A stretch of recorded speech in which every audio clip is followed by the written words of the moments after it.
Recently, a domain name Registar called Njalla was launched by Petter Sunday, best known for being the founder of the Pirate Bay.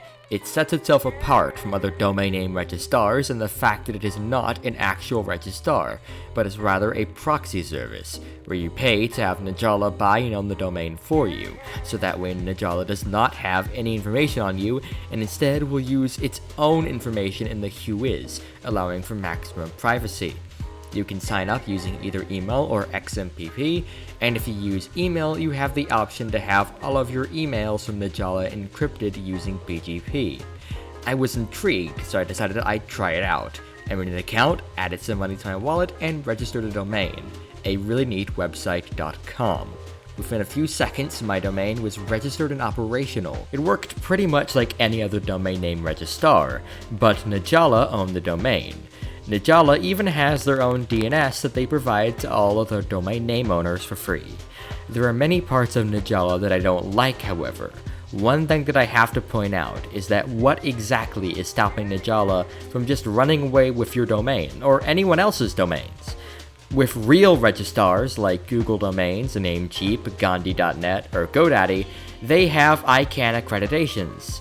Njalla buys from registrars of ICANN accreditations, because an ICANN accreditation allows you to sell domains. Those accreditations come with all sorts of regulations, determining what registrars can and cannot do, what happens to domains, how they move between registrars, and things like that. If a registrar fails to follow those rules and regulations, they can lose their accreditation, meaning that they'd no longer be able to sell domains. Njalla is bound to none of those, because they bought the domain on your behalf. If Njalla gets hacked or decides to run away with all of those domains, there's nothing stopping them. You are screwed. There's also this line from their initial press release that's very telling. As long as you keep within the boundaries of reasonable law and you're not a right-wing extremist, we're for promoting your freedom of speech, your political weird thinking, your kinky forums, and whatever. What Njalla is saying is that they're for free speech as long as it's not right-wing extremism, which they do not define. Basically, Njalla is not for free speech. It's very weird for an anonymous, privacy-respecting service like Njalla to try to regulate what their customers say, when in many cases, people use anonymity to say things that they don't want attached to their real name. That's why sites like 4chan are so popular. Another little nitpick that I have is that Njalla does not work without JavaScript. Many people will opt to disable JavaScript using an extension like NoScript for extra privacy. The fact that Njalla needs JavaScript to function, especially when it's running a Tor-hidden service, is definitely a concern. At the end of the day, I'd suggest that you avoid Njalla.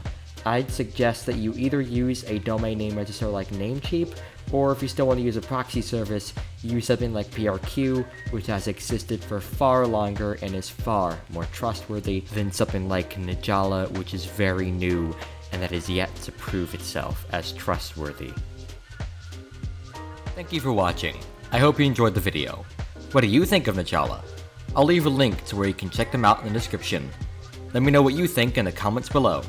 I'm Retroity, and have a good day.